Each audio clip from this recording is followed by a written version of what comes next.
yang gratis, macan Asia, apalagi nih?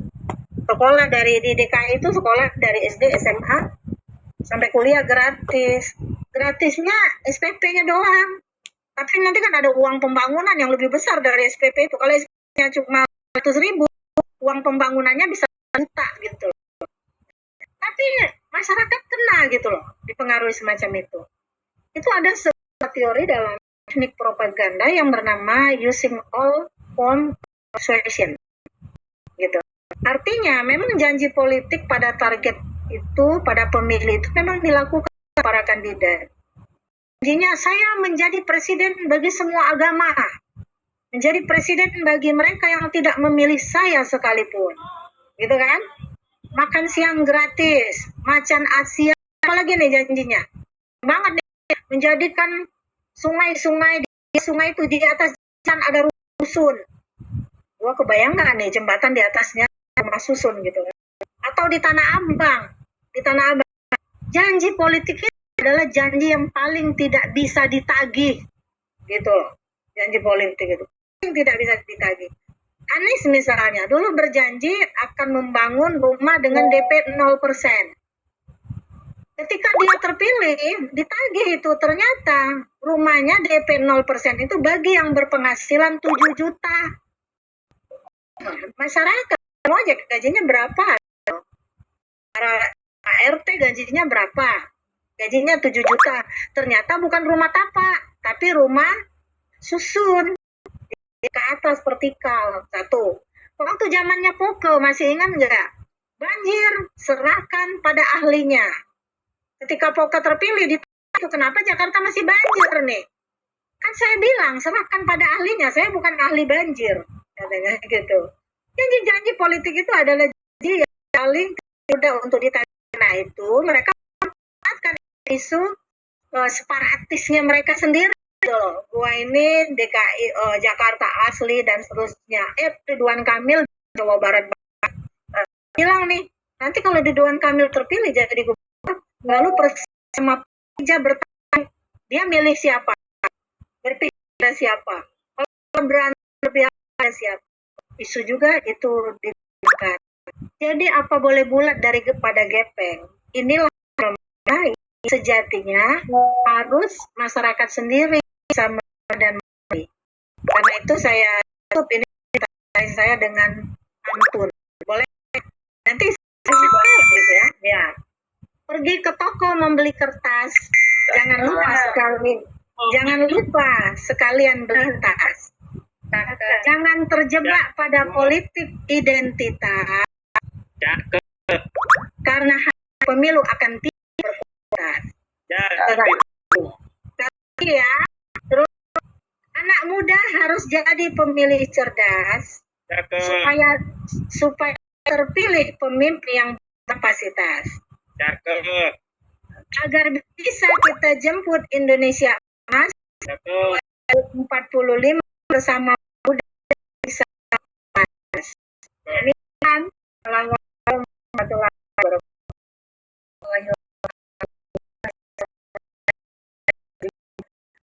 terkait kasus politik identitas dan juga penjelasan awal tentang bedanya dan identitas politik. Ternyata itu beda ya. Ternyata kalau politik identitas itu adalah identitas yang dipolitisasi. Langsung aja mungkin tadi Reli bahas sedikit tentang mantul.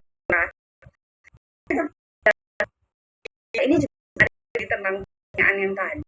Ini kita entah itu atau enggak gitu ya, tentang banyaknya muda yang kemudian terjun jadi politisi muda. Ini kadang kita paksa ini sesuatu yang utopis gitu, kayak wah ini ada kaum yang mewakili kita gitu. Tapi di sisi lain embel-embel politisi muda itu kadang hanya digunakan untuk kemudian meraih suara anak muda aja gitu, menjadi anak muda untuk antaranya sebenarnya muda dengan kondisi PPN semakin naik, terus kemudian pengangguran semakin banyak, rumah gak terbeli karena aduh KPR gimana ya, orang kita masih kerja aja, ini masih kerja lembur terus bagai kuda tapi gajinya segitu-gitu aja. Ini kan kemudian yang kayak sebenarnya anak muda yang mana yang diperjuangkan gitu. Nah ini juga menarik sebenarnya melihat banyaknya ini, dan dari Kokali boleh tentang kalau misalnya dari kita ingin terjun sebagai politisi muda, itu sebenarnya apa sih yang harus kita persiapkan, pendidikan politik seperti apa yang harus kita miliki, gitu Prof. Ya, ya. Pertama memang waktu reformasi, teriakan yang muncul kenapa kita bisa menurunkan Soeharto. Waktu itu ada kalimat turunkan harga Soeharto dan keluarga, gitu. Masih ingat ya? Itu semuanya anak muda yang bergerak.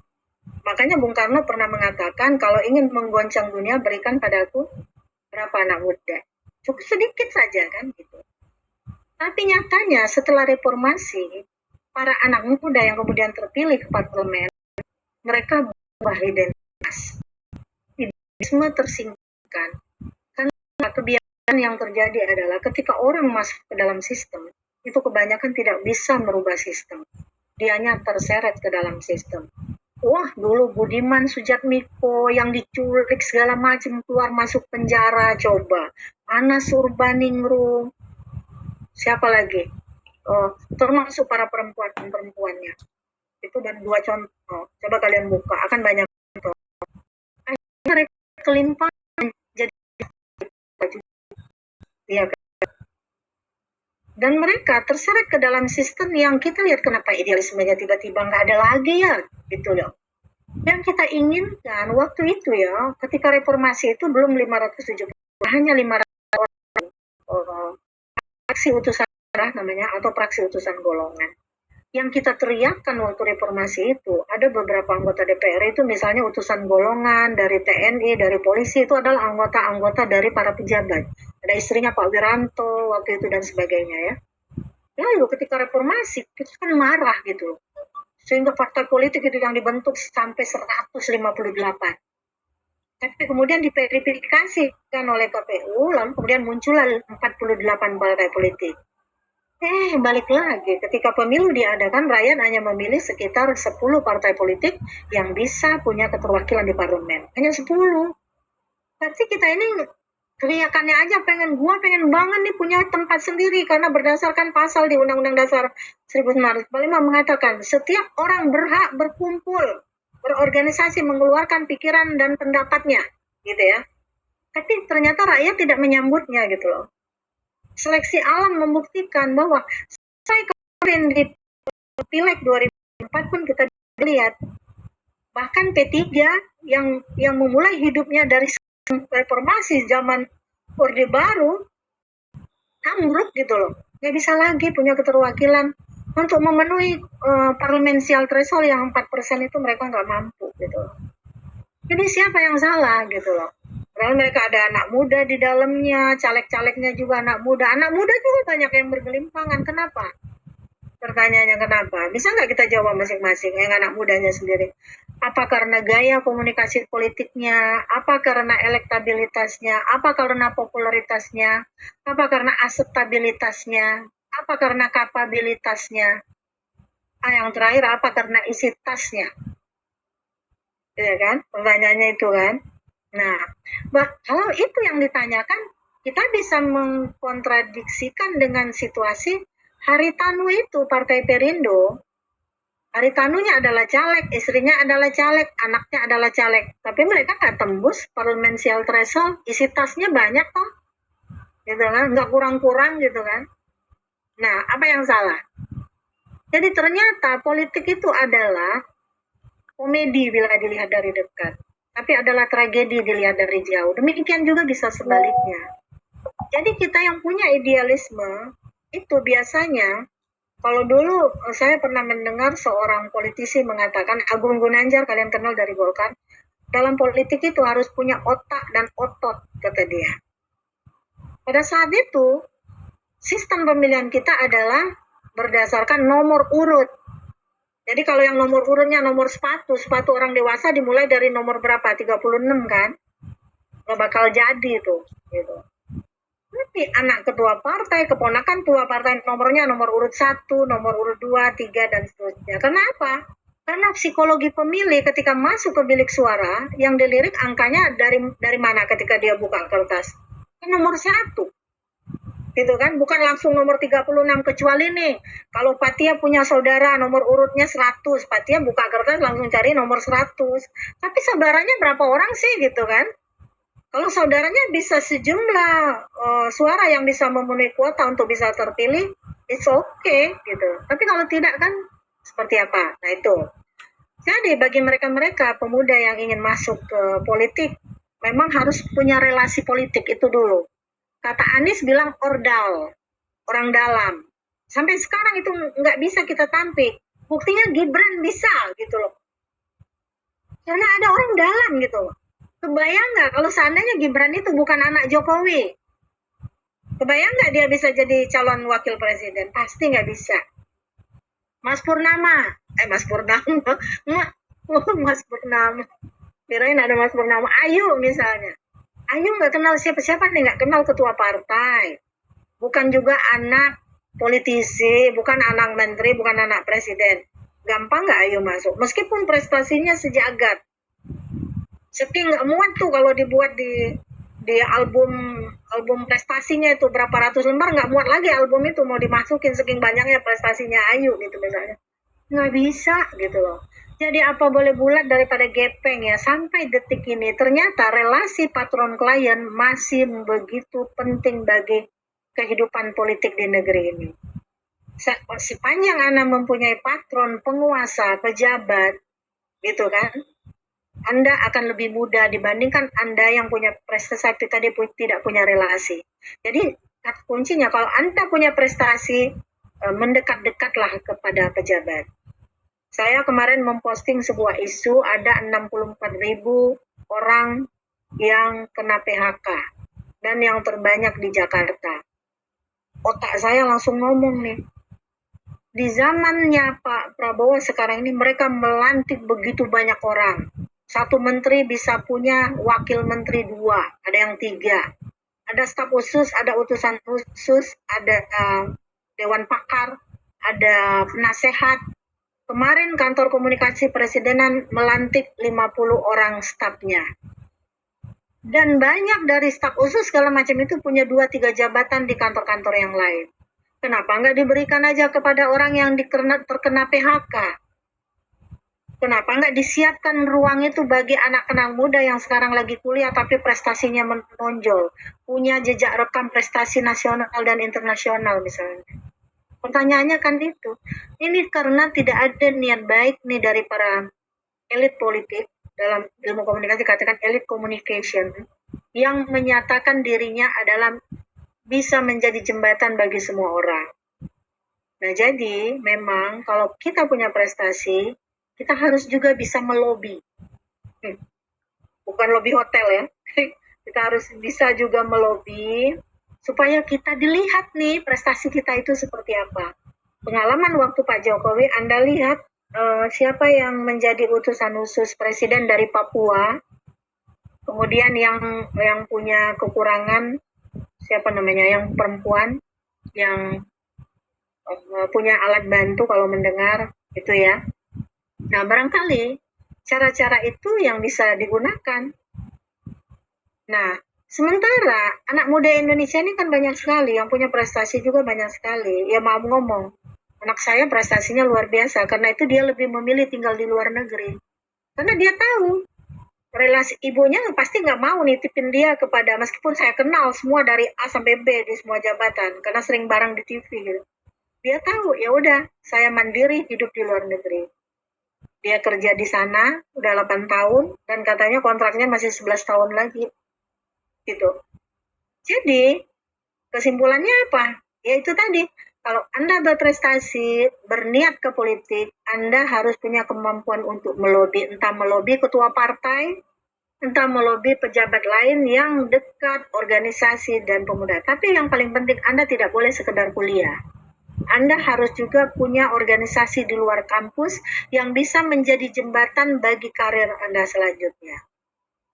Itu cara paling jitu menurut saya. Selebihnya, Anda punya IPK 4 sekalipun, tapi Anda tidak ada riwayat organisasinya, susah bagi Anda untuk masuk ke dunia politik. Tapi Anda bisa masuk ke dunia perusahaan-perusahaan berkelas yang memang membutuhkan Anda yang berkapasitas itu. Saya kira itu. Oke, terima kasih Prof. Leli. Jadi ternyata memang jawabannya kita terjebak dalam sistem yang luar biasa susah diubahnya gitu ya, Prof. Tapi Ya, ini Prof. Leli juga masih memberikan secercah harapan bagi kita.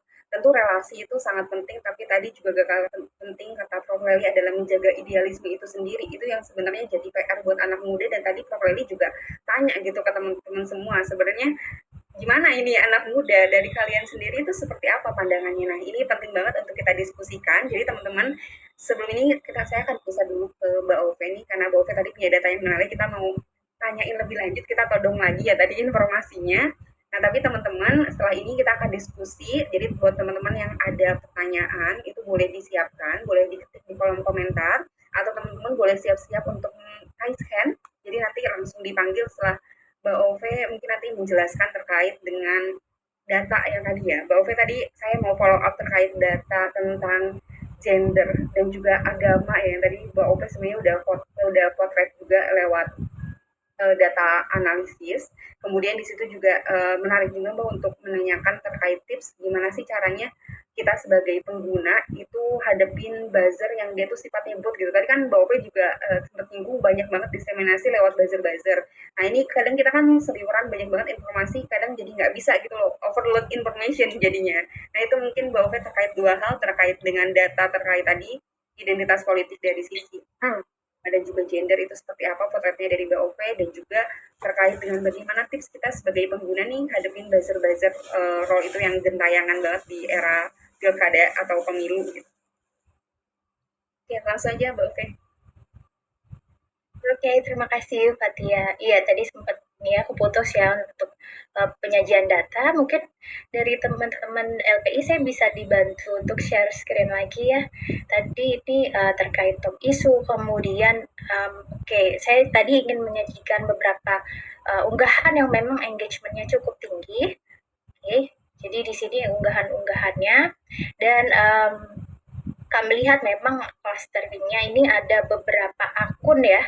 Jadi akun yang paling banyak bicara soal pilgub ataupun pilkada dari awal hingga saat ini pertama ada cluster media, akun-akun media, kemudian tentunya ada akun-akun kontra narasi dari paslon itu atau akun buzzer paslon tertentu, dan ada juga akun tokoh seperti itu. Oke, next. Ya, jadi ini bisa dilihat sekilas di sini. Ini memang kami perhatikan memang akun-akun ini sangat aktif ya, dan ini adalah akun-akun katakanlah buzzer dengan followers yang besar yang memang sering menaikkan narasi soal politik, baik itu berupa dukungan maupun berupa serangan gitu. Nah, kita lihat di sini polanya adanya interaksi akun-akun organik atau akun-akun publik secara umum ini tidak cukup intensitasnya tidak cukup sering ya dia untuk mengeluarkan narasi. Jadi hanya pada isu-isu besar gitu akun publik atau akun organik munculnya akun-akun publik ini biasanya dipicu oleh influencer organik. Jadi influencer organik ini bisa berupa cuitan dari tokoh, misalnya tadi ada Anies Baswedan ya, lalu kemudian misalnya Mahfud MD itu yang cukup aktif juga di Twitter, lalu kemudian misalnya ada komika-komika yang memang sering bersuara soal isu-isu politik seperti itu. Nah, ini polanya sama, tapi kita melihat akun buzzer itu umumnya dia itu narasinya itu sama. Jadi dari akun buzzer yang satu dan akun buzzer yang lain itu cukup sama. Tapi kalau kita lihat akun buzzer dengan followers besar itu biasanya mereka menyematkan storytelling. Oke, lanjut.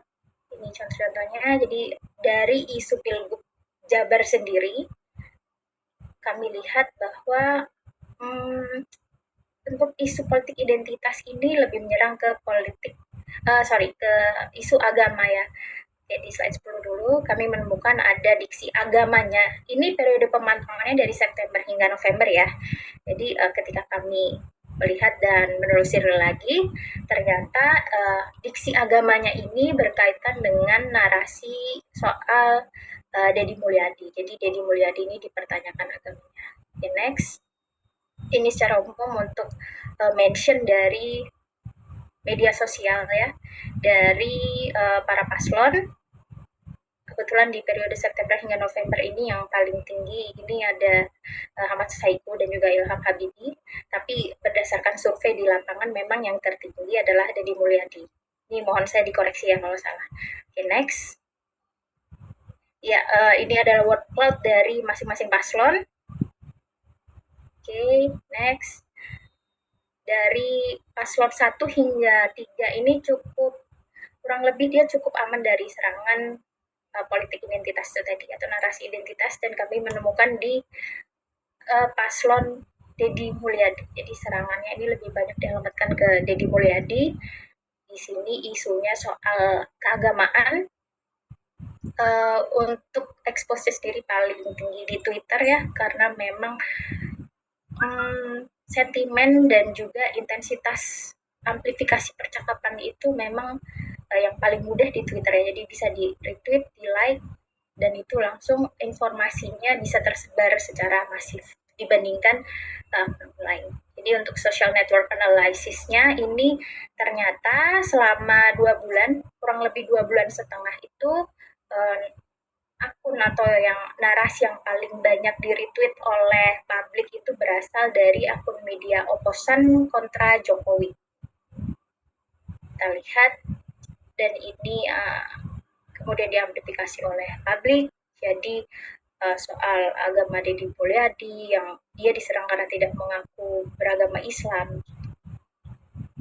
Jelas ya, ini konteksnya adalah ditujukan untuk kelompok Muslim agar tidak memilih Deddy Mulyadi. Jadi memang isu-isu seperti ini tidak beragama Islam, lalu budaya-budaya klinik ini sangat sering diangkat oleh kelompok-kelompok. Oke, next, ini untuk di Facebook, kemudian di YouTube. Ini memakai pihak ketiga, yaitu penjelasan dari Habib Smith.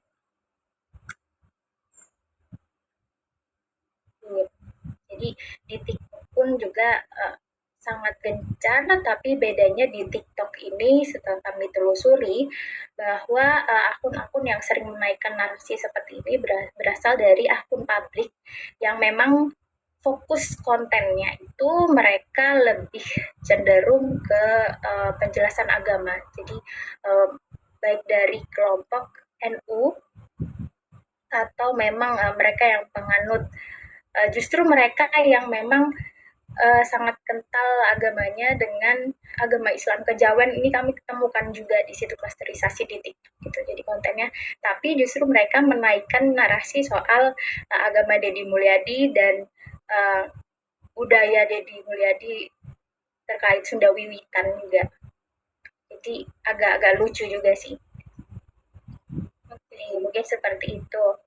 Nah, terkait dengan ini ya tadi ya, bagaimana kita membedakan atau menghindari buzzer-buzzer. Pertama kita lihat dulu, ada yang namanya mereka menyuarakan soal politik identitas, dan itu ada juga memang isu-isu yang memang mereka mengangkat soal politik gagasan gitu.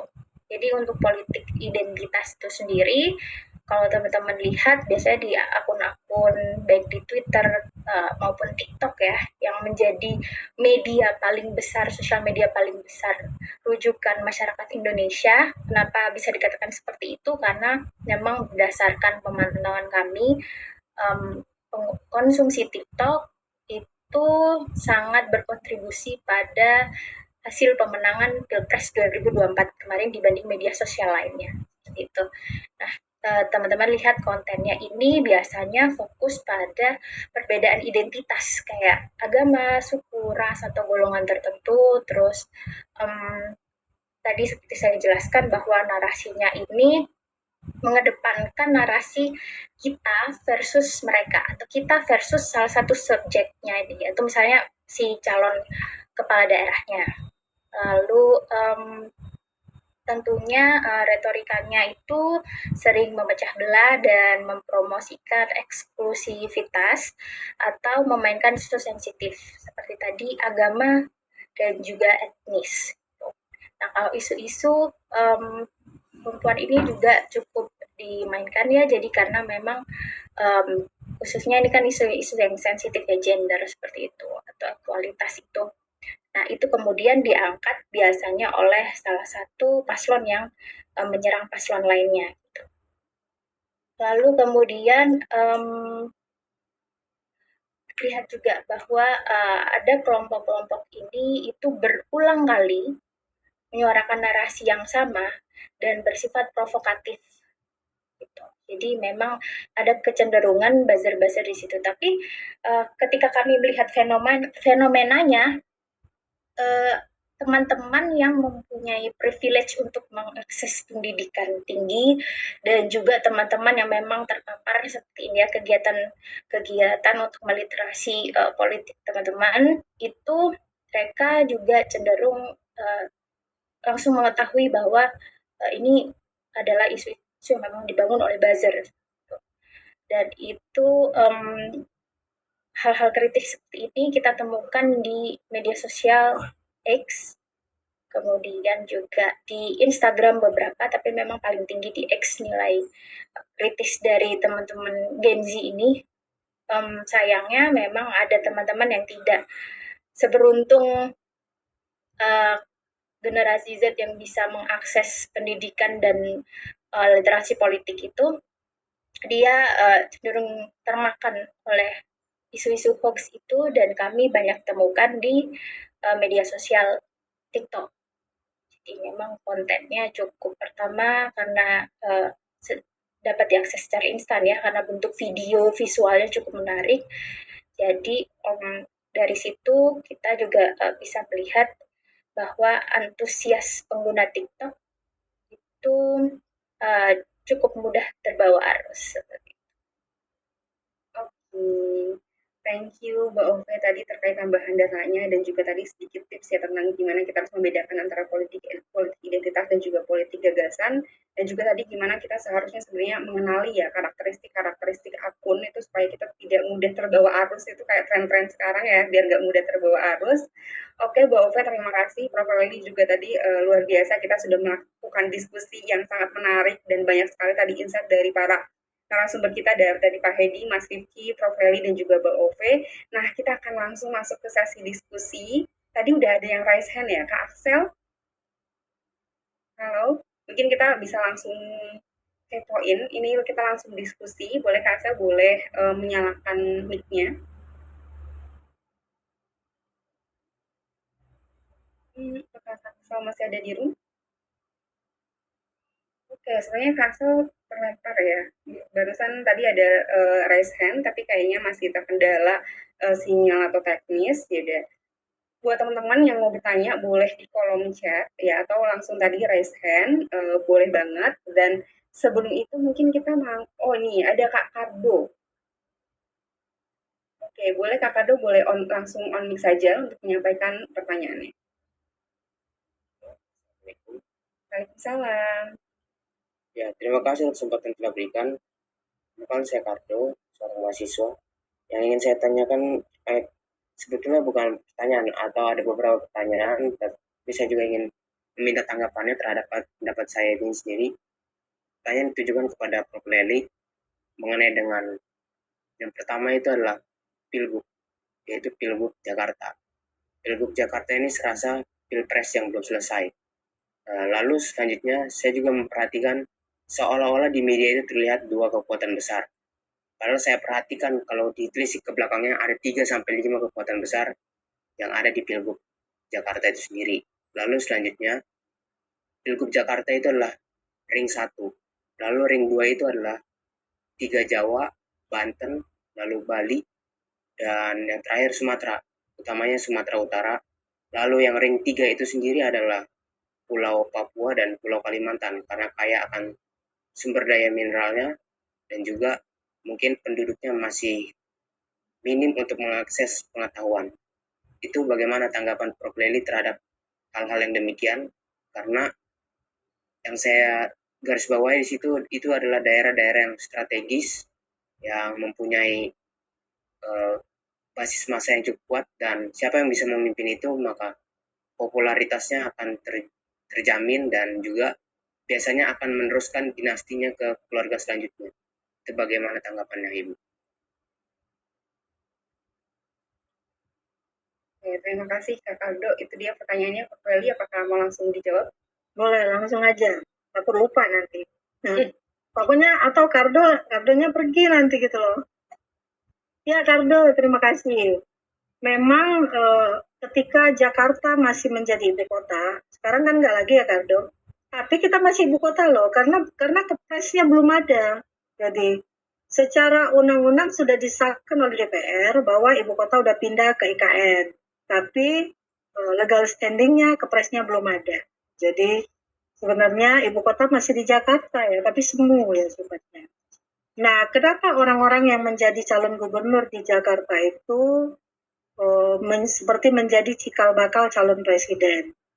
Karena itulah kalau pilkada dilakukan di Jakarta, maka pilkada rasa pilpres. Nah, satu nih yang saya ingin juga ingatkan bagi teman-teman, jangan pernah menyebut istilahnya pemilu kada. Karena istilah pemilu itu sendiri hanya berlaku bagi dua rezim, yaitu rezim pilpres sama rezim pileg. Sedangkan untuk pemilihan kepala daerah berlaku bagi semuanya. Makanya sebutannya adalah pilkada. Ya.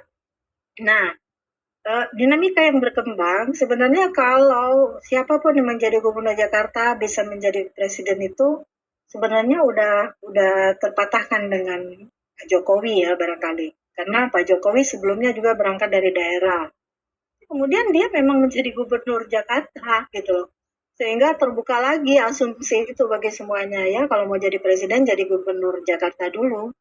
Jadi memang ketika pertarungan terjadi di Jakarta banyak kelompok-kelompok yang bermain. Tadi sayangnya Kardo nggak menyebutkan kalau ada 2 kelompok yang bermain, tapi disebutkan 5 tadi. Kita bisa berkelindang lah di samping penguasa yang ada pada saat ini, penguasa dan pengusaha itu terutama. Sebenarnya mereka itu berasal dari kelompok itu, penguasa dan pengusaha. Tapi penguasa itu juga bisa menarik kelompok kepentingan. Jangan lupa dalam politik itu, dalam komunikasi politik itu ada 4 ya media komunikasi politik. Yang pertama organisasi, yang kedua interpersonal, yang ketiga media massa dan media sosial, yang keempat kelompok kepentingan. Nah, mereka-mereka yang kemudian bisa menjadi calon berdasarkan organisasinya, Ridwan Kamil yang diusung oleh Kim Plus misalnya, itu karena organisasi partai politiknya, atau Pramono Anung sama Rano Karno atau Sidul yang hanya didukung oleh 2 partai. Tetapi Dharma Pangripun kan adalah calon independen. Tapi jangan lupa juga, asumsi orang seolah-olah Dharma Pangripun sebenarnya waktu itu adalah calon boneka yang esensinya adalah seandainya Ridwan Kamil maju, Ridwan Kamil itu nggak punya lawan yang sebanding untuk bertanding gitu loh. Tapi kemudian sesuai dengan hasil keputusan MK yang diteriakkan oleh teman-teman mahasiswa dan para dosen yang turun ke lapangan waktu itu, yang kalau seandainya itu waktu itu nggak berhasil kita gagalkan, maka Kaisang sebenarnya bisa maju di Jakarta gitu loh. Jadi gerakan untuk memobilisasi baik regulasi maupun massa itu dilakukan oleh semua organisasi, oleh semua kelompok kepentingan untuk bisa membuat mereka bisa menjadi calon Jakarta. Nah, tentang ring-ring selanjutnya, terutama Jawa. Jawa Barat itu jumlah penduduknya paling banyak loh, 50 juta. Jawa Tengah, Jawa Timur 40 juta, Jawa Tengah 30 juta. Di luar DKI, di luar daerah khusus Yogyakarta ya, Yogyakarta. Sementara Papua memang karena sumber kekayaan alam, dia daerah yang luas tapi jumlah penduduknya sedikit. Semua orang berkepentingan pada daerah-daerah itu. Terutama kalau pilpres ke depannya itu kenapa daerah-daerah itu perlu dikuasai? Karena ke depan kalau pilpres, penyokong suara terbanyak bagi pilpres itu adalah daerah tadi, terutama daerah Jawa, gitu loh. Nah, jadi dinamika yang kemudian dibaca oleh para politisi, para elit politik yang kemudian bertarung dalam kekuasaan, memang argumentasinya berkisar pada upaya untuk mencoba membangun cangkang-cangkang kekuasaan. Jadi bagaimana nanti ke depannya mereka tidak terlalu sulit mengumpulkan suara pemilih, tentu dengan mendukung atau mengusung calon-calon yang memang saat itu berada pada wilayah-wilayah tersebut. Jawabannya seperti itu, Kardo. Jadi kalau Kardo nanti mau belajar politik, mau belajar juga menjadi konsultan politik, ya udah mulai aja dari kelompok-kelompok yang memang bagian dari kelompok kepentingan yang punya relasi atau jejaring pada proses-proses kontestasi politik yang lebih menggambarkan bagaimana dinamikanya itu ke depan bisa lebih dipelajari oleh Kardo. Mudah-mudahan Kardo menjadi salah satu calon politisi muda yang berkualitas dan potensial untuk kedepannya bisa menjadi bagian dalam membangun arah perpolitikan negeri ini. Saya kira itu saja. Ya. Thank you, Prof. Leli. Tadi Kado mempertanyakan tentang kondisi pilkada yang jadi sentris di beberapa daerah saja. Mungkin kenapa tarungannya sangat sengit ya di beberapa daerah seperti Jakarta tadi, kemudian Jawa Barat gitu. Itu sangat menarik sekali. Nah, selanjutnya tadi ada dari pertanyaan dari Prof. Leli tentang gimana sih peran pemuda dalam politik identitas itu sendiri. Nah, kita akan mendengarkan dulu salah satu pandangan dari Mas Gelar. Ini Mas Gelar juga adalah Gen Z juga ya, Gen Z dan juga merupakan seorang jurnalis. Mas Gelar mau membagikan mungkin sedikit tentang apa sih peran yang sudah dilakukan oleh jurnalis, terutama terkait politik identitas ini. Nanti kita akan bergeser ke pertanyaan selanjutnya.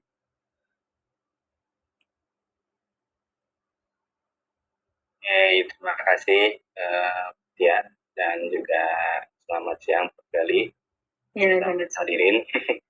Izin menyampaikan temuan mungkin ya bisa dibilang seperti itu. Temuan yang saya lihat selama ini terutama menjelang pilkada ya, baik di Jawa Barat, di daerah yang saya temukan itu kalau misalnya politik identitas di setiap pemilihan umum itu masih menjadi tantangan tersendiri ya bagi rakyat jurnalis. Tantangannya apa?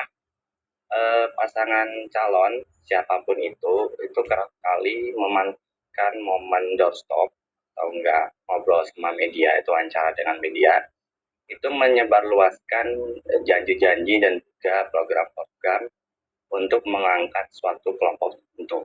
Itu bahkan konteksnya juga kadang di luar pertanyaan gitu. Jadi seolah-olah ingin selalu menyampaikan dukungannya terhadap suatu kelompok. Apa contohnya yang saya dapati adalah kalau tadi dari Mbak Ope itu ya soal agamanya dari paslon Deddy Mulyadi ya, nah itu sudah biasa karena kalau nggak salah memang semenjak Pilgub waktu Bupati Purwakarta juga sudah ada itu, apalagi dia waktu di tahun 2018 juga kan mencalonkan diri juga. Makanya saat itu RK menggandeng UU yang notabene adalah tanda kutip 5 santrinya gitu yang dilihat. Nah kalau tahun ini yang saya highlight adalah selain Pak Deddy Mulyadi adalah isu salah satu calon pasangan gubernur nomor 1 yang menggaungkan keberpihakan kepada suatu gender. Ini kan kalau paslon gubernur nomor 1 itu beda ini ya, ada ini ya, yaitu dan juara KDI ya, Vitalis Dwinatarina, itu dia berjanji bakal memperhatikan kaum single mom di Jawa dengan berbagai programnya. Nah, yang saya sayangkan adalah media-media terutama di Jawa Barat mungkin itu kurang atau mungkin memang tidak ter-highlight ya program-program serupa dari paslon lain. Jadi seolah-olah hanya nomor 1 saja yang bakal memperhatikan kaum single mom dan juga perempuan gitu. Lalu tantangan jurnalis lainnya adalah jurnalis itu harus bisa menampilkan website ya, atau informasi yang berimbang dari yang dia dapat dari paslon, terutama apa yang dia programkan. Nah, masalahnya tantangan untuk cover website ini kan memerlukan waktu ya, tidak bisa hanya sehari 2 hari, sedangkan sekarang rekan jurnalis itu dituntut untuk memberitakan dengan cepat apapun yang didapat dari lapangan. Karena saingan, kalau bahasa Sundanya itu cepat beritanya harus ada gitu kan. Entah itu hanya 2 paragraf, 3 paragraf gitu kan. Yang penting ada dulu, terus setelah itu di follow up sehingga banyak informasi yang baru. Nah, itu mungkin tantangannya. Sedangkan di sisi lain, kalau kabar pusat ini penting supaya tidak menjadi ladang bagi para paslon untuk menjual isu-isu mereka yang ingin ditampilkan gitu di media. Karena kan mereka merasa paslon terutama merasa sampaikan apa yang namanya gitu kan, apalagi ada media dengan berbagai media, entah itu dari media sosial, entah itu dari media mainstream dan segala macam. Itu mungkin karena kan dikhawatirkan kalau misalnya isu-isu yang tadi menyangkut tertentu itu hanya bisa mendapatkan simpati dari itu saja, sedangkan jadi seolah-olah kalau paslon lain itu tidak memberitakan itu gitu. Padahal bisa saja ada, sedangkan ini pemberitaannya gitu. Karena tadi perlu cross check karena dikhawatirkan apa yang digaungkan oleh para paslon itu hanya sekedar ingin menarik simpati saja, tidak sesuai kenyataan di lapangannya. Jadi memang ini perlu waktu banget, apalagi dengan waktu yang mepet ini ya menjelang pilkada, itu harus dicek lebih lanjut apakah apa yang disampaikan oleh paslon itu sesuai dengan kenyataannya atau hanya sekedar kalau bahasa pilpres kemarin itu omon-omon saja gitu. Itu saja mungkin dari saya. Terima kasih.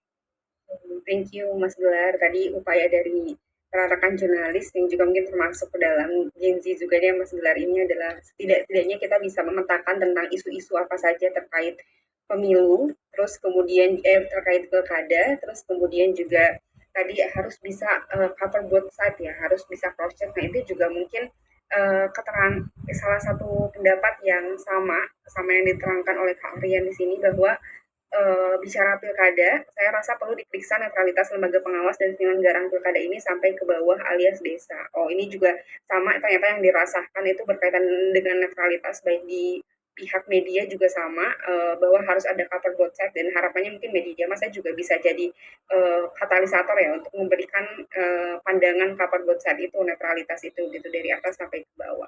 Oke, thank you Kak Aryan pendapatnya. Kita akan geser ke pertanyaan yang selanjutnya dari Kak Marta Aji dari Universitas Inaba Bandung untuk Fratelli ya. Pertanyaannya ini tentang bagaimana narasi tentang keberpihakan pada rakyat kecil sering dimanipulasi oleh elit politik tanpa solusi nyata. Jadi mungkin gaungnya itu katanya pihak pada rakyat kecil, tapi nyatanya nggak ada solusi nyatanya gitu. Nah, tapi ternyata isu ini tuh strategi ini kurang resonan bagi Gen Z gitu. Apakah retorika politik yang membelah masyarakat menjadi elit versus rakyat masih efektif, atau justru sudah kehilangan daya tarik di mata generasi muda yang lebih fokus pada isu-isu global?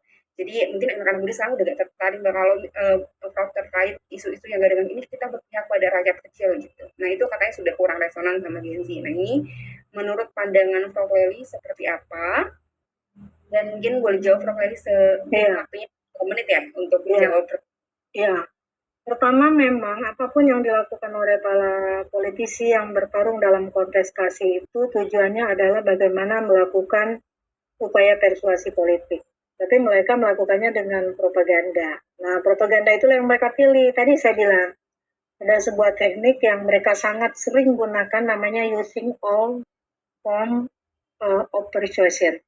Jadi bagaimana janji politik itu yang mereka targetkan pada pemilih.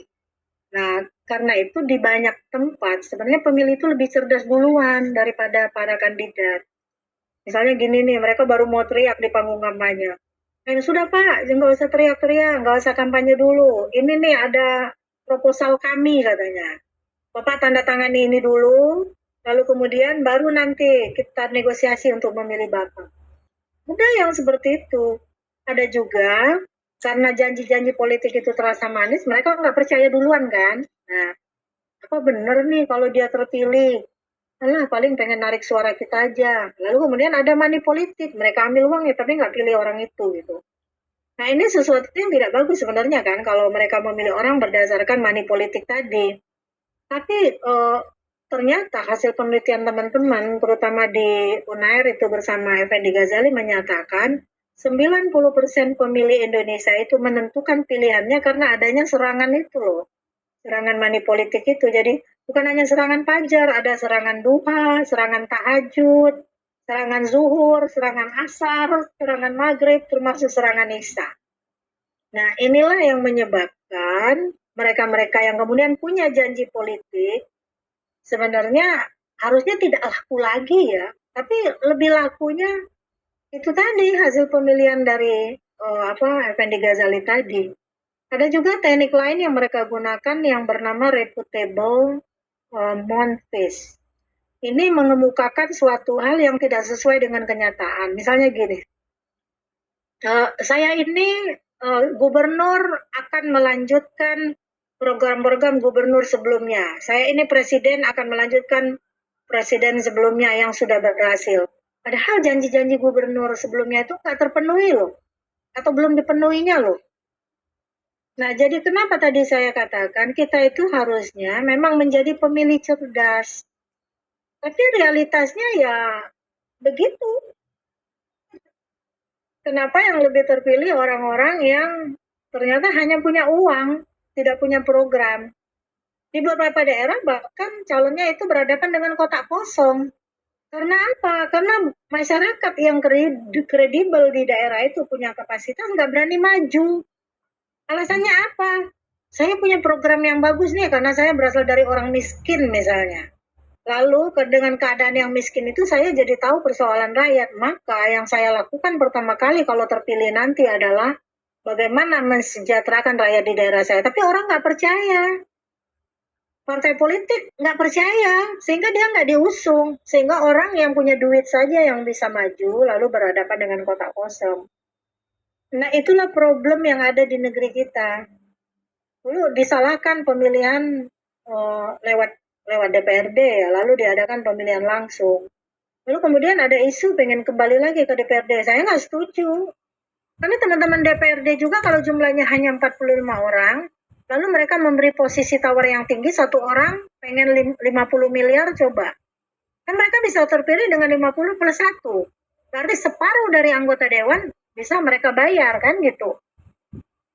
Nah, jadi memang dinamika ini satu-satunya jalan kita harus jadi pemilih cerdas.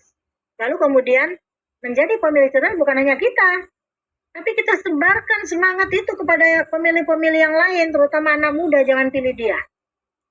Dia menyatakan melanjutkan program gubernur sebelumnya. Kan sudah terbukti gubernur sebelumnya nggak melakukan program itu. Bilang aja gitu. Berani aja begitu kan. Kenapa tidak? Itu jawabannya. Oke, terima kasih. Jadi ternyata memang janji-janji manis ini memang masih sangat efektif yang digunakan karena ternyata itu memang ada bubble filter yang memang membutuhkan janji-janji manis seperti itu dan ternyata masih laku. Dan kuncinya tadi betul kata Prof. Eli, kita sebagai anak muda harus jadi pemilih cerdas dan bukan hanya juga harus menyebarkan itu ke teman-teman yang lain. Oke, karena ini sudah hampir penghujung acara, kita akan membacakan satu pertanyaan lagi nih yang cukup sepertinya mewakili juga ya bagi para Gen Z ini. Ini mungkin ditujukan kepada Mbak Ove. Selamat siang, bertanya ke Mbak Ove berdasarkan penjelasan tadi, bagaimana Gen Z bisa lebih cerdas dalam memilih pemimpin di pilkada, terutama di tengah maraknya politik identitas dan penyebaran berita di media sosial.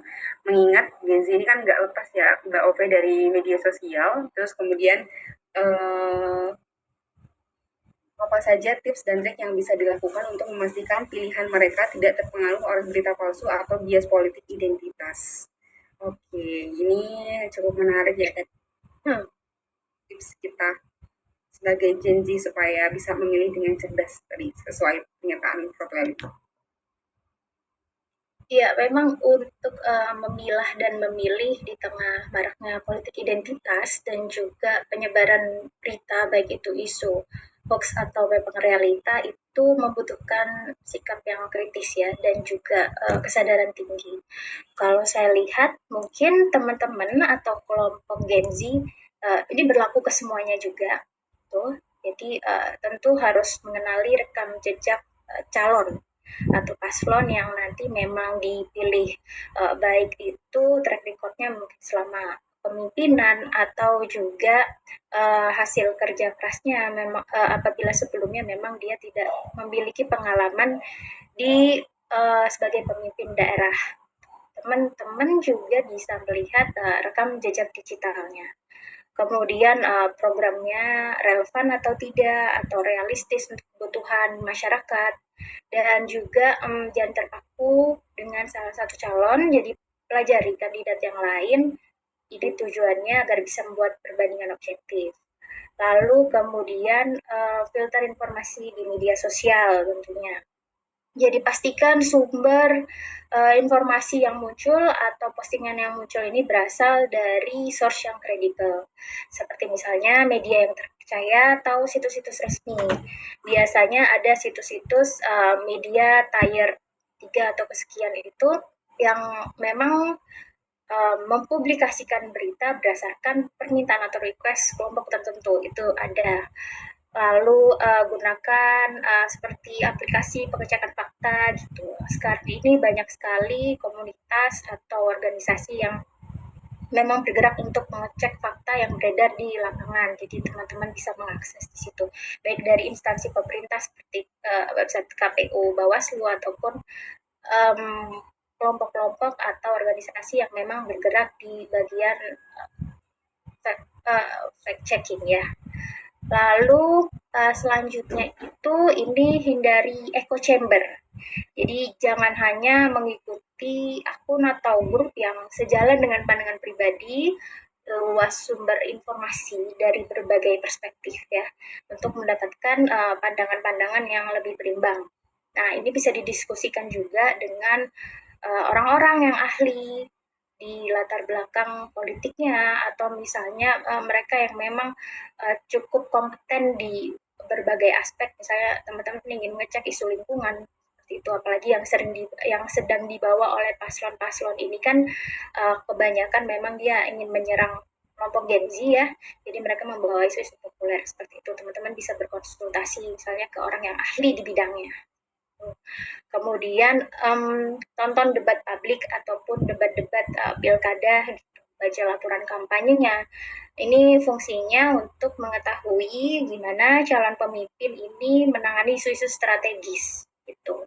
Kalau bisa hindari terpengaruh atau terpapar oleh gimmick-gimmick ya, atau janji yang sekiranya tidak realistis gitu sih. Terus kemudian yang banyak atau yang sering kita temukan itu, kalau bisa teman-teman ini generasi muda juga membantu meliterasi lingkungan sekitarnya. Setelah melakukan fact checking, kemudian riset dengan baik, gitu, dengan sumber-sumber yang kredibel, teman-teman juga bisa mengedukasi kelompok-kelompok di atasnya, seperti misalnya generasi boomer atau misalnya generasi milenial yang memang ada kecenderungan juga mudah untuk terpapar isu hoax seperti itu.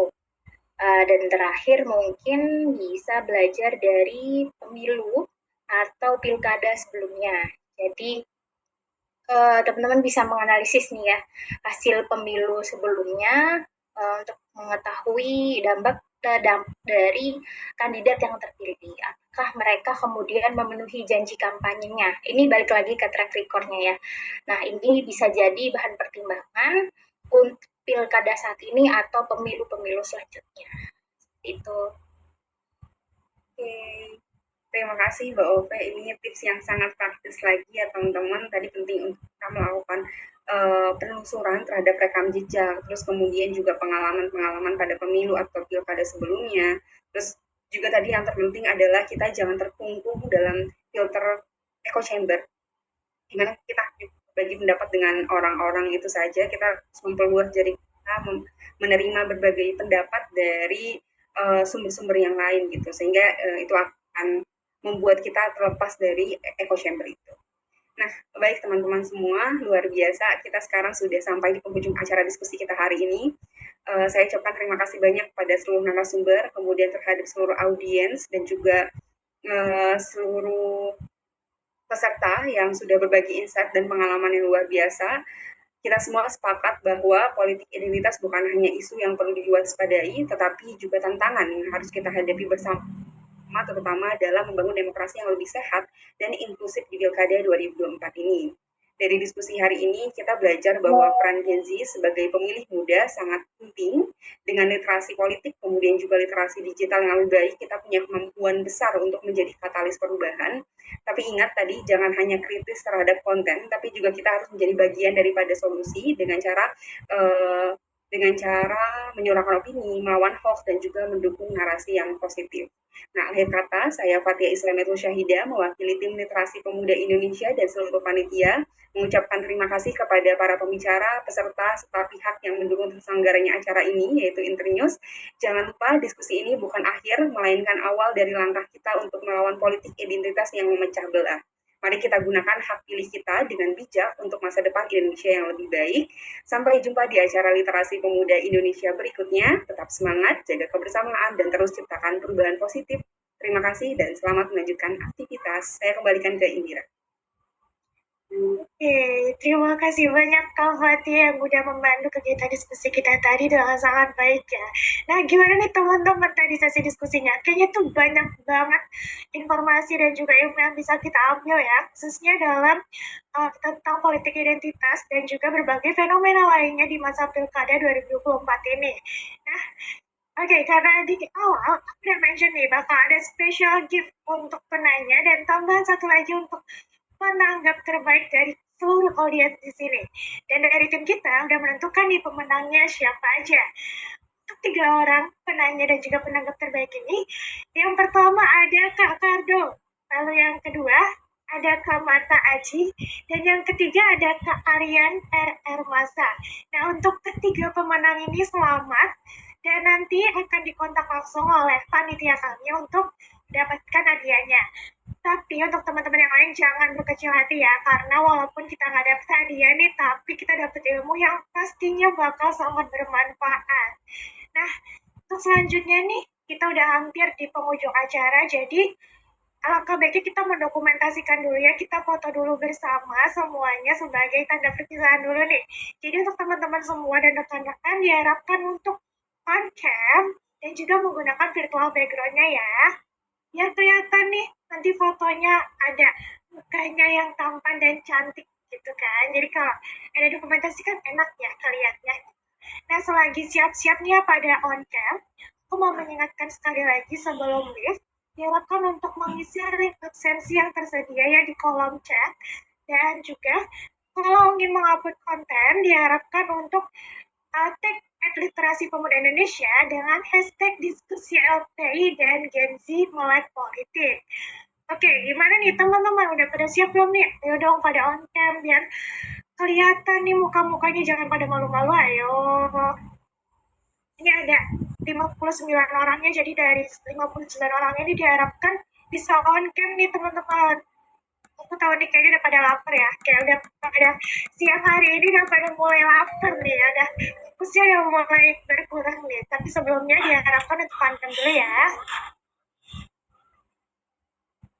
Oke, mungkin dari operator udah siap ya untuk screenshotnya.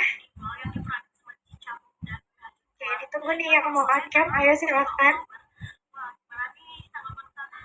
Terus ada 4 slide, jadi diharapkan teman-teman dan rekan-rekan berpose sebanyak 4 kali ya, biar bisa dapat semua nih pose-posenya. Oke, mungkin langsung aja ya untuk sesi dokumentasi. Untuk slide pertama, dimulai ya. 1, 2, 3. Oke, untuk slide kedua. 1, 2, 3. Untuk slide ketiga. 1, 2, 3. Dan untuk slide yang terakhir, 1, 2, 3.